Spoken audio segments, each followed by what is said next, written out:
তাল খেতে নিশ্চয়ই তোমরা অনেকেই ভালোবাসো, কিন্তু তাল ছাড়ানো ভীষণ ডিফিকাল্ট ব্যাপার। তবে ঘরে যদি এইরকম একটা ঘষুনি হয় তবে খুব ইজিলি তাল ছাড়িয়ে নেওয়া যেতে পারে। এই দেখো, আমি তালগুলোকে ভালো করে ছাড়িয়ে নিচ্ছি আর একটু একটু করে চোকলাগুলো যেগুলো রয়েছে সেগুলোকেও বার করে নিচ্ছি।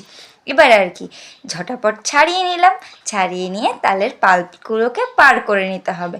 তবে একটা তাল ছাড়িয়ে আমার যা হাত ব্যথা করছে, দ্বিতীয় তালটা ছাড়ানোর আমি আর চান্স নিলাম না। দেখেছো কি সুন্দর পাল্পটা বেরিয়েছে?